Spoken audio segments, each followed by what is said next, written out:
Happy holidays. Welcome to the Canyons Are Calling podcast. I'm Charles Jocelyn, your host for this show. First of all, I would like to thank my Patreon supporters.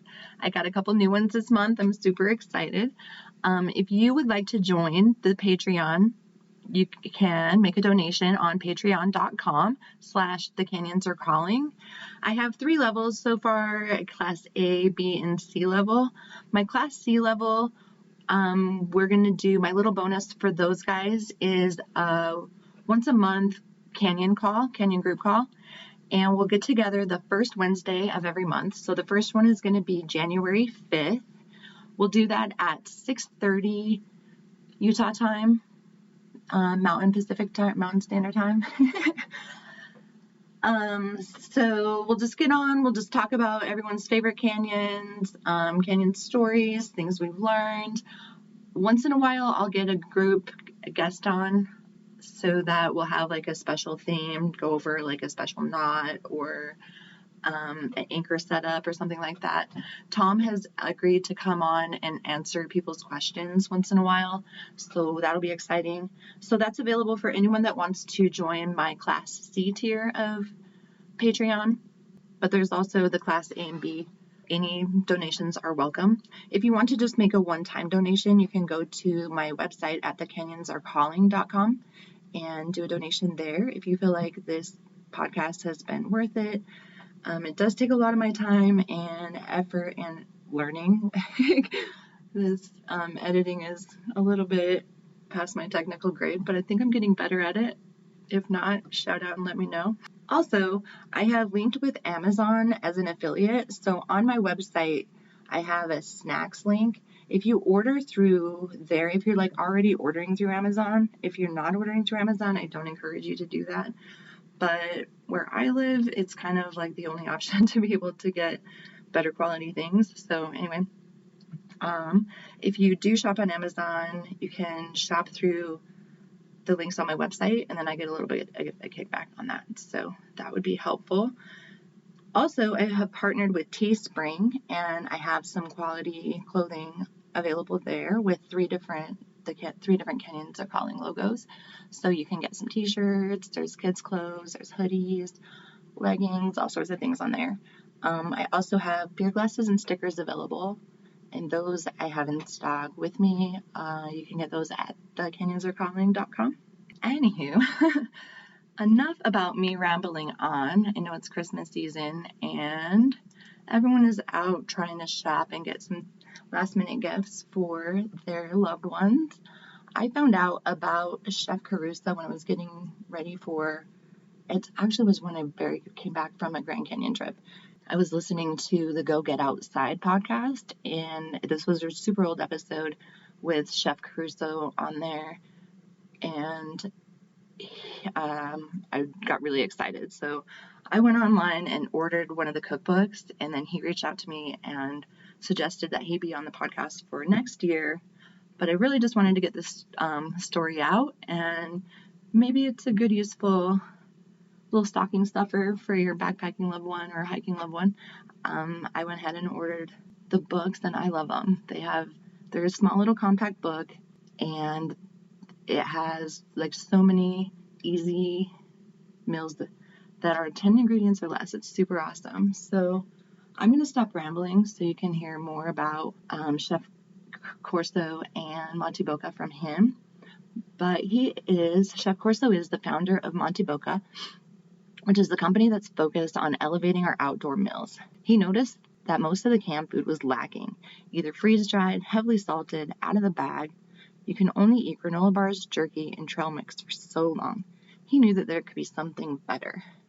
He's also a classically trained chef in Italy and California, but he chose to take his knife into the mountain range instead of a fancy fine dining restaurant. He believes that people should be able to eat well, even on the side of the mountain. MONTyBOCA is based in the Pacific Northwest, but all recipes are trail tested all over the country. Here's my conversation with Steve. If you wouldn't mind just introducing yourself and letting us know a little bit about you and how you got into the outdoors.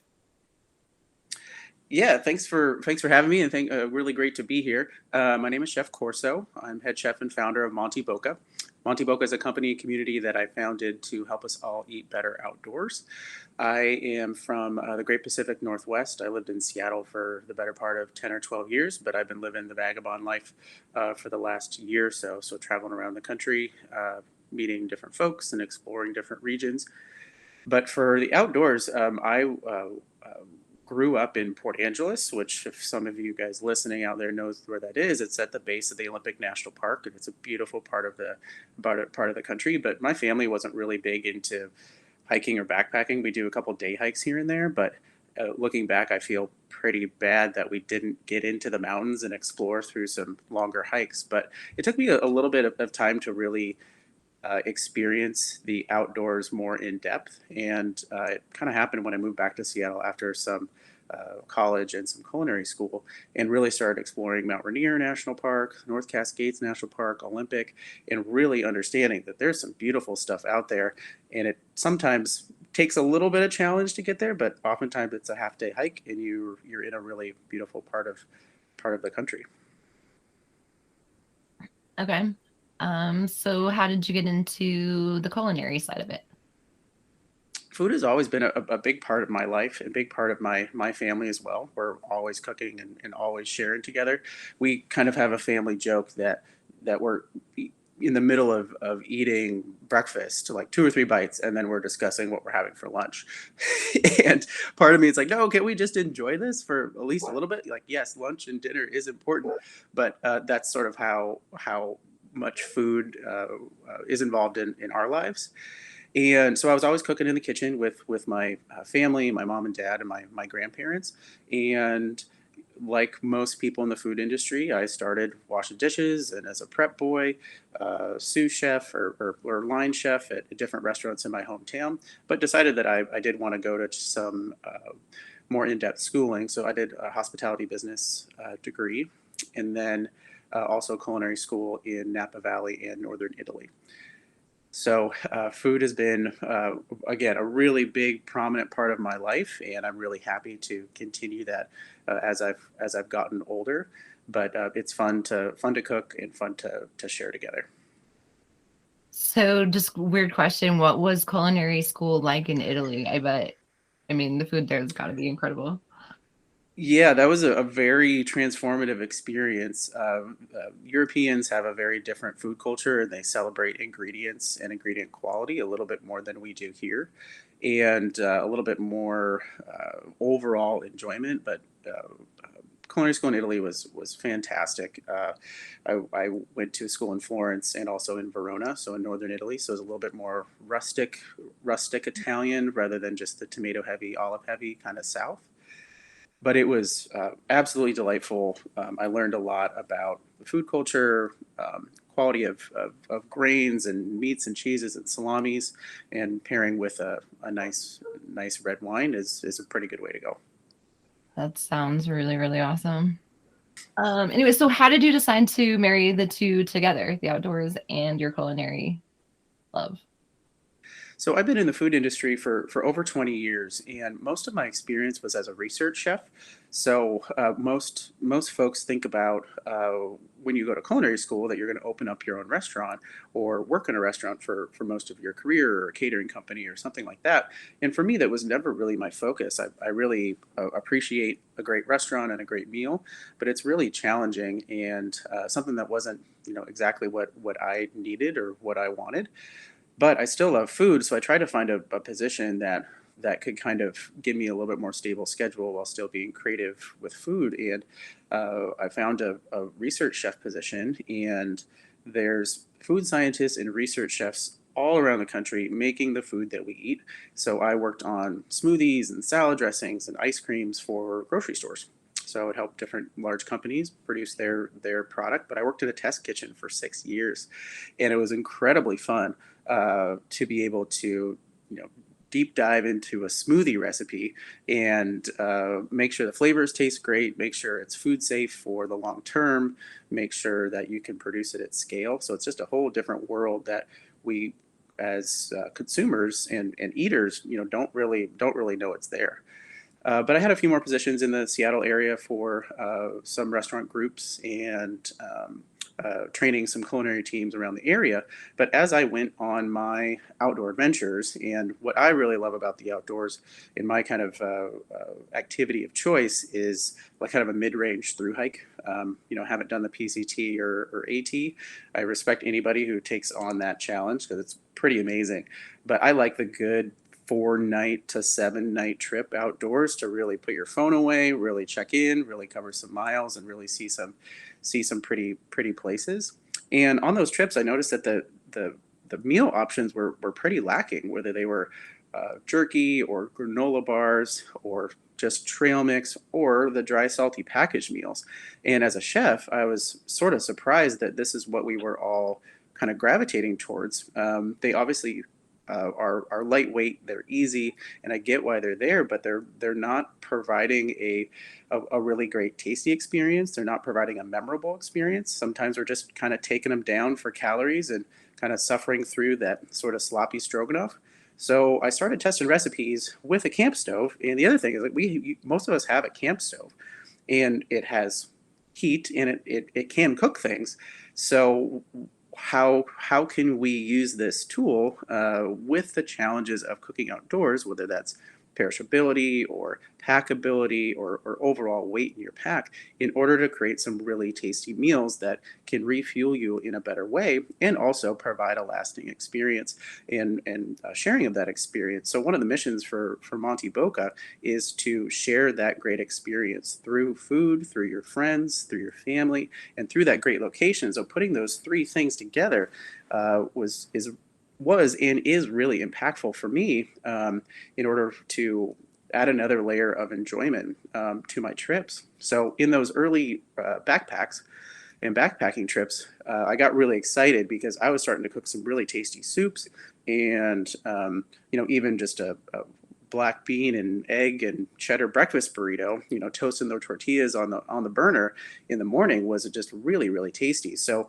I figured out a way to create those recipes and share that with the outdoor community. It brings me back to this one experience I had when I was guiding. I guided for a friend down to have a soup pie, and the food that he cooked down there was incredible. He brought potatoes and, like real food, onions. We had spaghetti one night. We had like tabbouleh on our hike out. Like it was really, really good. And then years passed, I got into canyoneering. I wasn't backpacking as much. And then we did a backpack in the Grand Canyon. And, we took some of those really salty, full of preservative backpacker meals with us. And I mean, one of them was so horrible. My husband and I couldn't even finish the whole thing. And we had just hiked 10 miles that day. So that tells you the quality of the food. And not only that, but my stomach was a wreck for days afterwards. And so I was like, we got to get away from the jet oil. We got to get back to my little camp stove, and we can make real food. And it was between that trip and now that I had stumbled upon the podcast where I found you. And I was like, this guy gets it. Like we can actually eat good when we're hiking. So can you tell us a little bit more about MONTyBOCA and that company and what it does? Yeah, and I'm with you. I had a few very similar experiences and I remember one stroganoff meal specifically, and I'm, using my spork to dig down to the bottom of the bag, and I'm eating this, and it tasted fine. And the thing about it, when you're hungry and after a long day, most things are going to taste pretty good. But imagine if they actually were good. But I had that same experience where I'm like, this is not as satisfying as I would like. And then it says 2 servings on the bag, but I was still hungry at the end of it. And then my belly did not feel good for the next evening and into the next day. And I'm like, there's got to be a better way. And I think I can figure something out. So MONTyBOCA, one question I get a whole lot is, what does MONTyBOCA mean or stand for? And so MONTyBOCA is a mashup of mountains and the Spanish word for mouth, boca, because I like to go in the mountains and I usually eat with my mouth. So I decided to put those two things together to kind of a fun, approachable name. And a little bit more about what we offer is we have over 200 trail tested recipes on our website now. Most are free with a quick, easy download because I want you to get out there and cook something tasty. We also offer full trip meal plans if you need some help with meal planning, because that can be a challenge for any trip. And then we have pocket-sized cookbooks. So we have a whole series of pocket-sized cookbooks. We have 3 editions out currently.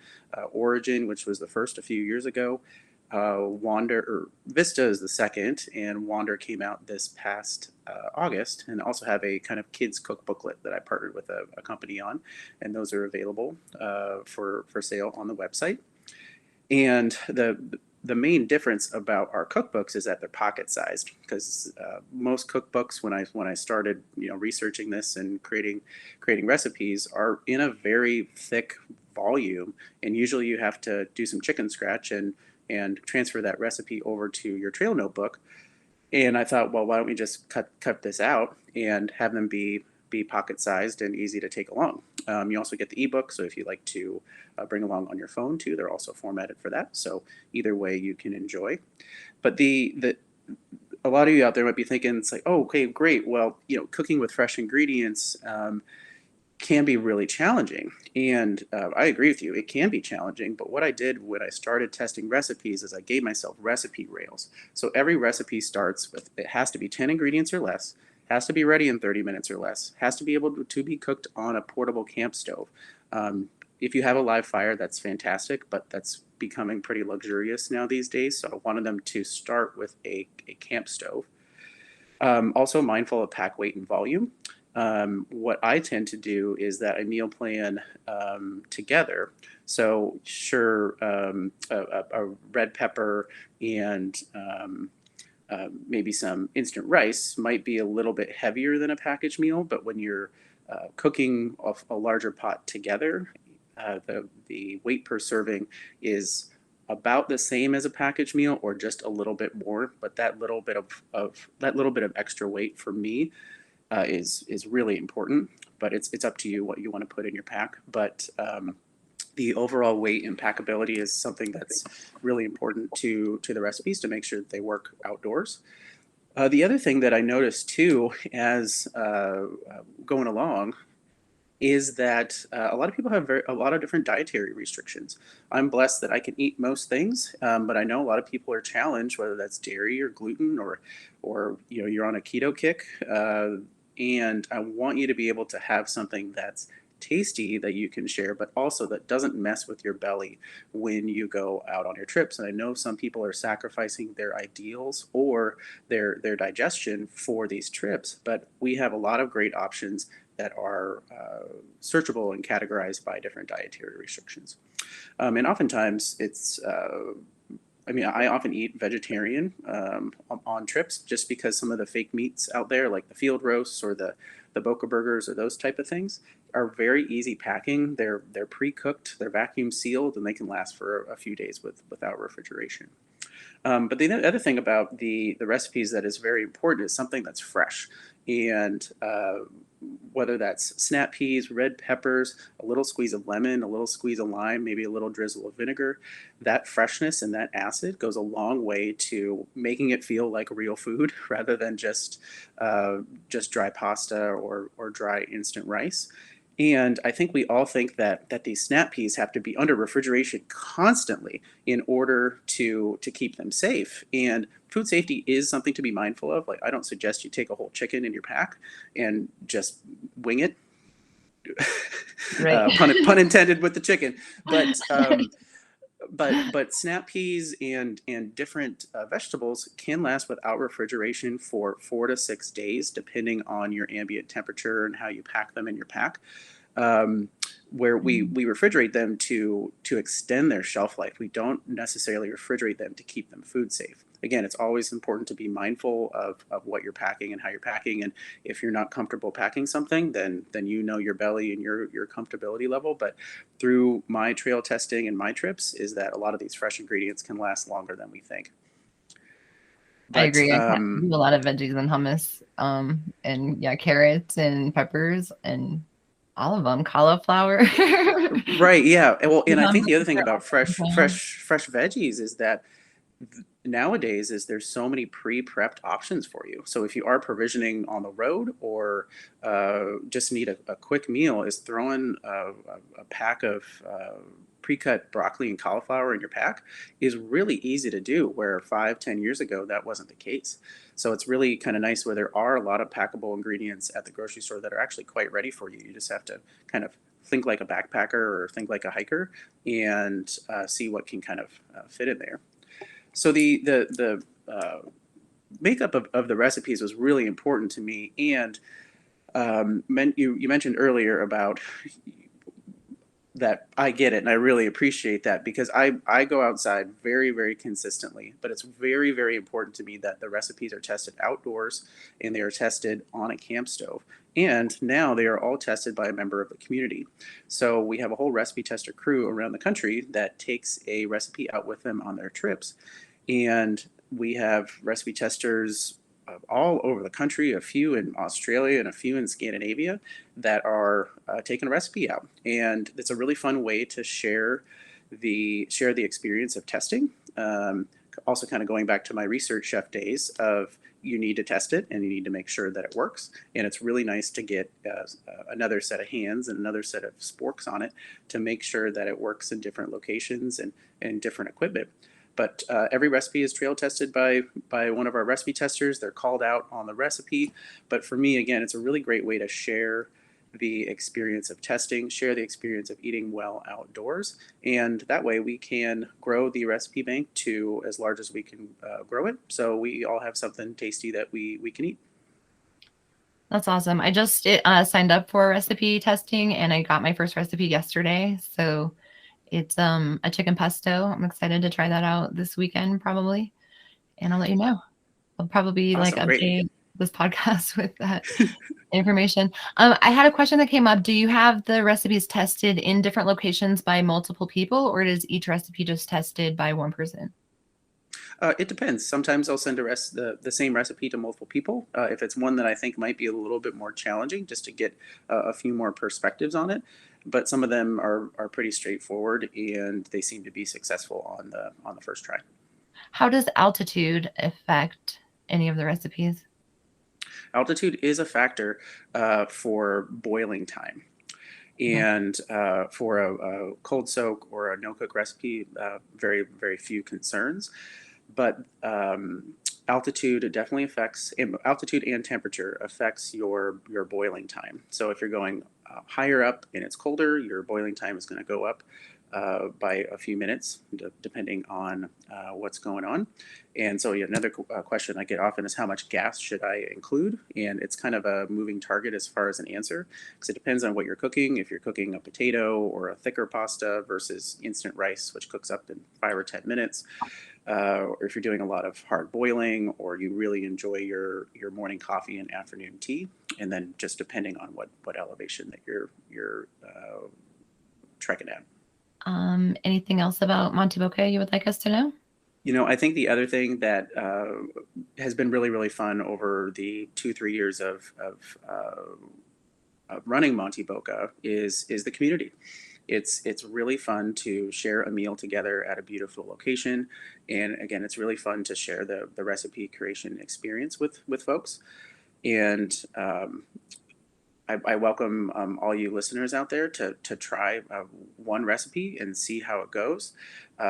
Some really easy ones to start with are soups, elevated ramen with maybe some different flavorings in there than just the packet, or some dried shiitakes. Or one of my favorite ingredients to pack along, it goes along on just about every trip, is grits or polenta. It's dry, it cooks up in about five minutes or so, and it's extremely versatile. You can do bacon cheddar grits, you can do peanut butter and jelly, you can add Italian spices or sun-dried tomatoes to make it Italian, or even a tamale bowl with some Mexican spices, some cheese or fajita veggies and avocado. So we've got a lot of great options for you, but it's all about a great meal, sharing it with your family and your friends at a beautiful location. What are some of your favorite recipes? Well, it's so funny. Like I can obviously cook a lot of different things, and like a lot of different flavors, but that polenta uh, goes in my pack on every trip. It's so small in capacity, so lightweight, but just gives you a really satisfying meal. Another one that I really like is kind of our fresh ultralight pad thai, where you can make pad thai with peanut butter or peanut butter powder, a little bit of coconut milk powder, a little bit of lime juice or sriracha, and you have a pretty quick and easy pad thai. And then you can add packaged chicken, pre-cooked tofu, or some nuts for some other protein, and go fresh with the fresh party that you can put on top. But it's a really great meal to make for a large group, and then everyone can kind of have their pick of garnishes and flavors. I also like breakfast is an interesting mealtime on the trail, because sometimes it's not necessarily an afterthought, but it's usually a little bit quicker, which kind of makes sense because you need to pack up your tent and your equipment and get scooting. But I think it's a great time to still have a great meal. So I do love using some different grains. We have a cold soak power chia bomb recipe that is very, very filling, but a little bit different flavor profile than your apple cinnamon or your maple brown sugar. And I don't know about you, but those packets are pretty dead to me. Like I cannot eat them anymore. And if you're eating them out there, that's totally fine, but it's just a flavor that has completely been cooked out for me. So I look to some tropical flavors, whether that's raiding the bulk aisle for the dried pineapple or mango that seems to be really available now. Using that coconut milk powder is really a great thing for breakfast as well. Or just making up a quick breakfast burrito. So going a more savory route is one of my absolute favorites. Okay, so will you tell us a little bit more about the other books that you have available? Yeah, so we do have a kid's cookbook available. Has 10 great kid-friendly recipes, and that's another thing about going outdoors is sometimes we do have that epic trip with our buddy that we're going out for 4 or 5 days and crushing miles, but then also there's a lot of times that it's family camping, whether that's a light day hike or camping at the state park. And I think it's really important to get kids excited about cooking in general indoors, but if we can get them excited about cooking outdoors, then hopefully that will prevent a meltdown, or that will get them excited for coming back the next time. So we have a lot of really great kid-friendly recipes that you guys can cook together, or if your kiddo is a little bit older, they can probably tackle by themselves. But homemade mac and cheese, blueberry lemon Rice Krispie treat bowl. We have a whole bunch of different Rice Krispie treat bowl recipes that are super tasty. Quick, easy desserts, whether that's a chocolate marshmallow fondue or a apple pear crisp. Or we have some great dips too. So cheeseburger dip, pizza dip is a really great, fun, shareable recipe that you guys can cook together. And maybe that's kind of for the camping happy hour, is you and the kiddos can make something for a snack. But we do a lot with the Girl Scouts around the country, and doing cooking workshops virtually and in person.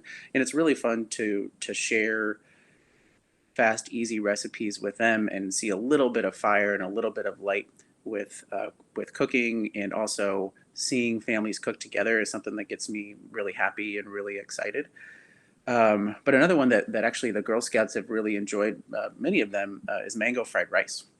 And so using that dried mango, the instant rice, and then again, you can add different veggies or different proteins to it, but really fast, really approachable recipe.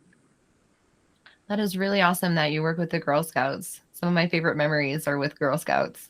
Unfortunately for me, my mom was my Girl Scout leader, so I was able to pick the merit badges that we worked on, and we did a lot of outdoorsy ones. But it would have been really, really rad to learn more about cooking outside. So that's really cool that you work with the girls that way. Yeah, it's been really fun and really gratifying to share with that group. So one of the questions that I ask everybody is, what is your favorite in canyon snack? And I feel like with MONTyBOCA, we can help up our in canyon snack game. So what kind of snacks and just while you're hiking desserts do you have that we can eat? Yeah, I mean, one of my go-tos, whether that's a snack or sometimes a trail lunch, is I just call it meat cheese bread. And you get a really good loaf of bread, slice it up, and some dry salami and a drier cheese or aged cheddar that can last for a few days. So I do love that as a go-to. For me, I'm not big on bars. I do carry just a few, just sort of as an emergency, but I'd rather kind of snack on real foods. We have a couple kind of mixed nut recipes where you're kind of toasting up the nuts with a few extra flavorings and a few extra ingredients. So we've got uh, Boca spice nuts, which has some smoked paprika and a little bit of sumac in there, which is kind of a little bit different ingredients, but that's kind of a fun way. You could either make that before you go, or you could obviously make that on the trail. And also Tokyo spice nuts. So we've got some Asian flavors on there. But I actually have found a random nut through my research called Barukas nuts. So Oh, BAR. those are so good.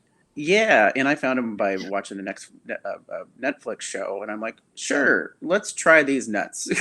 Let's see Yeah. if they're tasty or what's going on with these things. And I really enjoy them. They're apparently more nutrient dense than most. I mean, all nuts are a very, very good snack to include, but the Barukas nuts have been a fun addition to some trail mixes and just a few on the trail for snacks. So for the people that haven't heard of Baruchas nuts, because I heard of them also on the Down to Earth with Darren Aline, is that Yeah. where you found them? Yeah. Can you help describe like what the flavor's like? Well, I'd be interested to see what your flavor take is because everyone has different Yeah. perceptions on it. But it's a it's a sturdy nut. It's kind of a mixture of like three or four nuts. So it kind of tastes like an almond, kind of tastes like a hazelnut, kind of tastes like a peanut, but a little bit more dense. It's about the size of about like a cashew, I would say, give or Yeah. take.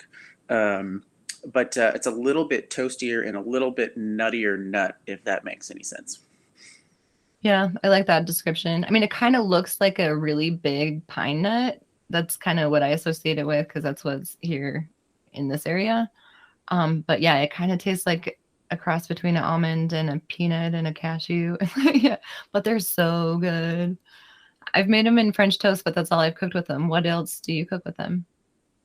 I haven't actually added them to many recipes. They Okay. could obviously be chopped up and added to some tops of things, but I just use them as 4 or 5 as a quick snack. I also, if you're a sweet tooth out there, I really like dates. They are a excellent snack, and I call them nature's caramel Yeah. because they are so yummy, so tasty. They're good for just that little snack, or adding to your oatmeal or grains, or making a quick dessert with that. But if you are looking at getting some dates, there's a variety specific that I find to be better, and that's the Medjool, MEJ DE. Oh man, my spelling is terrible. MEJ I'll have a link in the DOO. notes. Yeah, I can't spell right now. Um, but they're a little bit more moist, a little bit bigger, where there's some other varieties that are a little bit drier and just kind of taste a little bit less good. But I think that's kind of a funny thing as far as varieties of things. We have all these varieties of apples, and we all have our favorite, from Fuji to Cosmic Crisp to Honey Crisp to all these things, or a russet versus a Yukon Gold or a red potato. Is sometimes that variety really, really matters, and then other times it's kind of a general apple will do, or a general nut will do. Right. That makes sense. So what else is in store in the future for Boca, MONTyBOCA? So 2022 should be a really fun year. Obviously, the past 2 years has been very interesting and challenging for a lot of folks. But the outdoors has been, I think, a respite for a lot of people, whether that's folks taking their first dip into the outdoors and going on a day hike or exploring their local region, or having it be the only safe place to really have some trips and have some enjoyment. But I think next year is going to be really interesting to see how the pandemic rolls along, both kind of on a supply chain, but then also just general safety from region to region. What I've learned in traveling around the country over the last year is that it's very regional dependent, based on local regulations or local feelings within different communities about how careful they are as far as commuting together or recreating together. But overall, all that being said, is that it's really been positive for the outdoors, as a lot of people are buying their first watercraft, or they're going on their first multi-day hike, or the family purchased an RV or a tow behind trailer, so they're getting out there and exploring, and that's fantastic. For us, we continually work on different collaborations with companies that make sense. So through the winter here, I'm working on some of those for different products to showcase, or ingredients to test. I usually plan a couple different longer haul hikes throughout the season. So I've kind of got some eyeballs on the San Juans. Actually, both the San Juans as far as the mountain range, but also the San Juan Islands up north of Seattle. I'd love to do a kayak paddle backpacking trip as well. But one kind of permitting trip that I've been trying to get the last couple of years is the West Coast Trail, which is up on Vancouver Island in Canada. And I actually had it. I actually had the pass in 2020, but that was obviously the super COVID year, so wasn't able to take advantage of that. But it's a good 5 to 7 days on the coast of Vancouver Island, and it's supposed to be really really beautiful and really interesting route. So we're just keeping on rolling, and I also do a lot of virtual or in-person workshops, and so probably add some calendar dates through 2022 to educate and share. It's frankly the most fun of this. Again, it's all about cooking and sharing together, but it's really fun to be in a local park, and there's 30 people around with their camp stoves, and we're all cooking and we're all sharing. So that sounds really fun. You do those kind of meetups often? Yeah, I mean, we had way more before the pandemic. Right. Yeah. And the interesting thing about the virtual workshop is there's obviously limitations and challenges because you're not together, but it's actually a lot easier to join. So I would be teaching from my porch or the backyard, and folks would be joining from around the country, and just cooking together on a Wednesday night. So yeah. That sounds cool. I'll look into that a little bit more. That sounds fun. So you're the first person that has been on my show that has actually not yet been canyoneering. We were talking about a little bit about that before we started recording, but let's talk about that a little bit. Yeah, thanks. I mean, I feel very honored. Well, and I think canyoneering, from somebody who's never done it, I'm excited to try it. But canyoneering is one of those outdoor activities that has a very steep learning curve, but also has a very steep safety and equipment curve too, where you really need a friend, or you're gonna pay a guide to go out on your trip, because it's probably not the wisest thing just to go out and jump down a canyon with a rope. Correct me if I'm wrong here, but very smart. No, you're Yeah. smarter than some, for sure. Yeah. But I am excited to try it. Hopefully next year, maybe with you, if the stars align for travel. But I think what I've also learned about being in the outdoor space a little bit more, rather than being in a kitchen, is that there's a lot of ways to recreate out there. And people have their favorite. People have their kind of one or two or three things that they like to do. But whether that's bike packing or moto packing, or short day hikes, or crazy scrambles up 14ers in Colorado. But I think for the canyoneering, it probably provides a very interesting perspective, both on the hike either in or on top of the canyon, and then getting actually in it. Whether there's a waterfall going over you or not, but really seeing the layers of the rock, and how the rivers and things have transformed these locations, where I think oftentimes for somebody who isn't a expert or even tried before, is we get perspectives only from the top and only from the bottom. So I think it'd be really cool to get in it. Yeah. I was learning how to rock climb when a friend of mine, and rock climbing for me was kind of fun, but I have arthritis in my hands. And so after so many 30-foot pitches, my whole arm is just burning. And you have the same view, the whole day, just going up and down and whatever. And though it was fun and challenging, to me, it was painful. And that same friend had an opportunity to go through this canyon in Zion called Spry.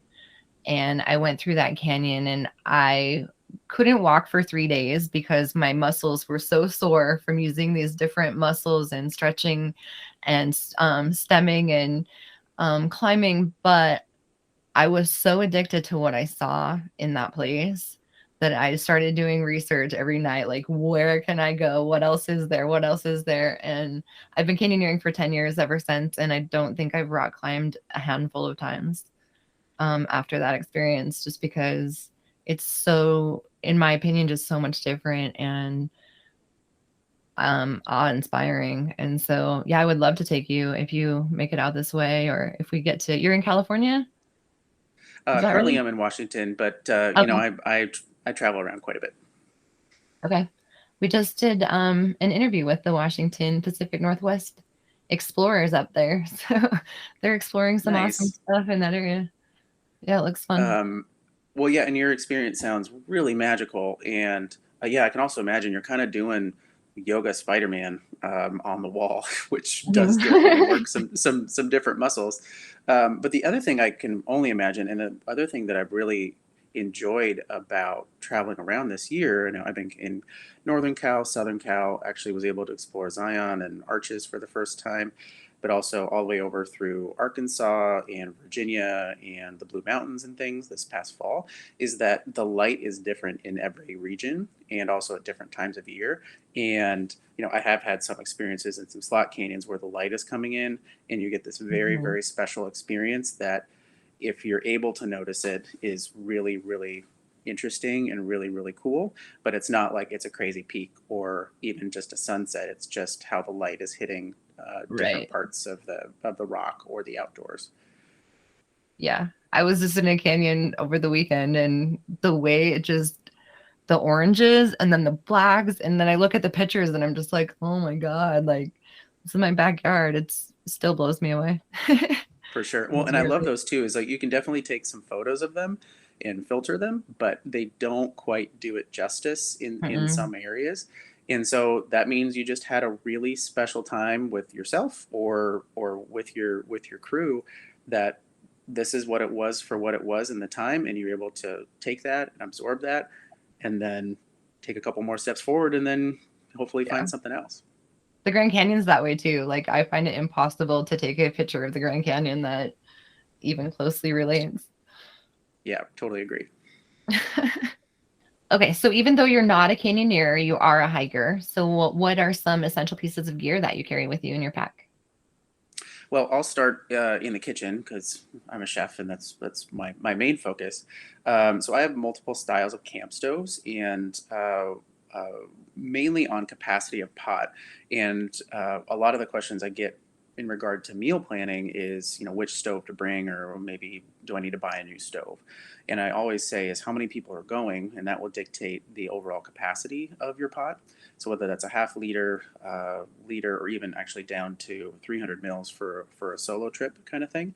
But if you're taking 4 or 6 people on your trip, then you could easily go to 2 to 4 liter pot. And again, share the load as far as your food planning, but also the equipment and gas that you bring along. So I have a couple that I kind of gravitate towards that kind of work for me. Um, and the other one that always comes along on my trip is my foldable chef knife.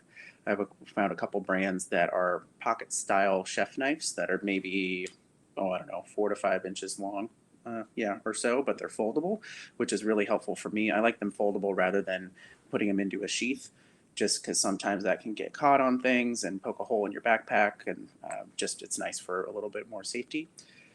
Have But you seen a chef knife that has, like, it has one handle and then interchangeable blades? I have seen that. I haven't purchased that yet, but for me, I just need one that that works pretty solid and has a little bit more surface area than just a pocket knife. Right.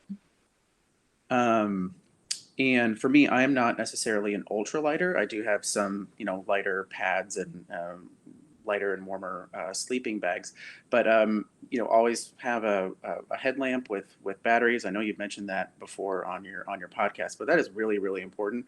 And something that I'm really bad at is assuming that the batteries are fine. It's like, oh yeah, I haven't been out that much, it'll be fine.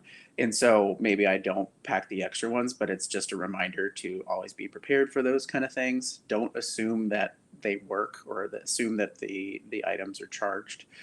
Another thing I want to Because point out right here, my headlamp drains my batteries when they're left in there. So I Oh. have found if I take the batteries out when I'm not using it and keep them with the headlamp, the next time I go to use it and need it, my headlamp's not dead. And I just found that out on my Grand Canyon trip 2 weeks ago. So Yeah, I think we've all been there where we've assumed something that is going to be fine, and we go to the pack, and then it clearly isn't there, and it's not like it's not the end of the world, but it's just not helpful, and that is seared in our brain to never have that happen again. Yeah. So I I think a lot of batteries. yeah. So those are a couple things that I always include. For me, I kind of one of my luxury items. I love having morning coffee, and not that I have a heavy mug, but I would rather have drink my morning coffee out of a actual cup or mug rather than the pot itself. So, but that's just one of my things. But for everybody has their choice of what they put in their pack, and it is always important to be mindful of that overall weight and overall capacity of what you're carrying along. Let's see. What's your favorite camp stove? There's a couple brands that I like. I have multiple MSR wind burners. Those work really well for me. I like their construction, their even cooking, and they had kind of a tripod stove setup, which I enjoy for stability. I do also have a pocket rocket. There's multiple brands out there that work really great that can just screw right onto any canister and you're cooking in no time. I'm not a huge fan of the main jet boil system, but actually I've been experimenting with more of their burner options, and the Stash and the Minimo, I believe, they just have a different burner construction that has a little bit more output and a little bit more even cooking. That seems to work pretty well. I really just have experience with my Whisper Light, but I really like it a lot. The MSR one. That's also a really, really good one. And then the jet boil, but I like the Whisper Light better. You have more options. Yeah, well, and if you do have a jet boil out there and you're just boiling water, like I welcome you to cook on it. You can't cook everything on it just because it has a tendency to scorch for longer cooking, but you can make some really quick, easy soups or like that polenta or it's kind of some elevated oatmeal in there. So try to cook something in there or even that mango fried rice or the instant rice in there. Kind of those shorter cook recipes or ones that just need to hydrate and sit there work really well for that chimney style stove. Gotcha. I won't give it out quite yet. Okay. So what's your favorite in canyon snack? Well, in hike, yeah, in hike or canyon. Yeah. I am a meat eater. I love vegetables and fruits and those type of things, but I found a meat stick called a Lanyangr, and it's a fermented meat stick, and you can buy them online or some local smoke houses or meat producers will make them, and they look a lot like a Slim Jim or a pepperoni stick, but they are often way better. They don't tear up your belly, but I really enjoy that, which it's really tasty, really calorie dense. With a few nuts or a few golden raisins, a few dates. That's my favorite. Awesome. And how about after hike beverage or while on trail beverage? Well, while on trail beverage is an interesting one because not that I have a dietary restriction, but I am naturally low in electrolytes. So it's really hard for my body to hold on to them. And there have been a couple times on some trips where I definitely felt depleted, and I was probably more depleted than my partners. So I have to be really mindful of my hydration through the trip. So I will often pack along some liquid IVs, noons or emergencies. But also, there's powdered coconut water out there that is really, really nice for hydration. So those always make it in my pack for on trail hydration. But then, after a hike or it's happy hour, you're setting up your rig, or you're setting up your tent, is a great time for a dirt bag beverage. So we have some recipes for quick, easy cocktails, or even making sangria in your Nalgene bottle. And if you're open to carrying a bottle of wine, or the equivalent to a bottle. But it's pretty amazing when you can have a quick cocktail, or a dirt bag mimosa for a sunrise hike. So I also call myself an equal opportunity drinker, where there's a time and a place for everything. There's a time and a place for a trail beer, mimosa, Bloody Mary, or one of my favorites is Happy Pelican, which is a can of pineapple juice, some dried mango, coconut milk powder, and some rum, lime juice. And it's really easy to pack, and really tasty. That sounds really amazing. Yeah. But then we also have, speaking of trail snacks and beverages, is we have a whole category of recipes called trailgating. And yes, I want you to trailgate. And I'm a sports fan, so I tailgate too. But trailgating is something we should all be doing, which is, cheersing our trip after that day hike at the trailhead. Pack your stove and your rig plus a easy recipe. You always want a snack at the end of your hike anyway, so might as well make some chorizo queso or spinach artichoke dip, or some trail popcorn too. Fresh made popcorn on the trail is really great. Or when you really want to surprise your crew, you could easily pack some of these along for that time where you are setting up camp, and it's not quite dinner time yet. You're chilling by the river, or you're chilling by the canyon, or at the peak, and it's a great time for a shareable snack. That sounds really great. I've been bringing along chips and salsa, but some spinach artichoke dip sounds even better. Yeah. Very cool. So if you could go anywhere in the world, where would you go and why? So my kind of epic outdoor bucket list, my number one was checked off a few years ago when I went to the Patagonia and did the W down there, and that was absolutely amazing. But then next on my list is going to the Dolomites in Italy. One that's kind of an area that I enjoyed when I went to culinary school, but I would really love to explore those mountains, both for a longer haul hike, but then also exploring the refugios and the hospitality there through some potential guided trips. That's next on the list. Very nice. Hopefully we can get COVID and travel figured out soon internationally. Yep, I agree. All right. Well, is there anything else you would like to say to our listeners before we say goodbye? Yeah, get out there and cook. Cook something. It doesn't have to be anything super complicated. Again, start with some soups, or a quick recipe that only takes a few minutes. But the recipes that we're creating for you guys are meant to be shared. They're meant to be cooked on those camp stoves, and they're meant to be packable, because I want them to be easy and tasty for you guys. But if you have a question about your meal plan, or any of the ingredients that we're kind of suggesting to pack along, please email me. I'm happy to help you meal plan for your trip, because it can be challenging the first few times, kind of to break out of the bag eater mold. But I welcome you to try it, because when you do have a great meal in a beautiful location, again with your family and your friends, it really is. It's a tasty experience, but then also really complements that experience pretty darn well. I'm excited. I'm looking forward to in canyon tacos, after canyon mimosas, the pelican drink. That sounds incredible. Yeah, there's a lot of really great options. Yeah. I'm looking forward to testing some. I have that chicken pesto one coming up. So I'll get back to you on that Yeah, one. yeah, I'm excited to hear how you like it and any edits and how it works for you. Well, the canyons are calling. We better go. All right, who's hungry? I know I'm ready to elevate my in canyon snacks for sure. Like I said, I signed up to be a recipe tester and I wasn't able to get out and test a recipe yet. So I am going to have an update in my January episode to let you know how that went.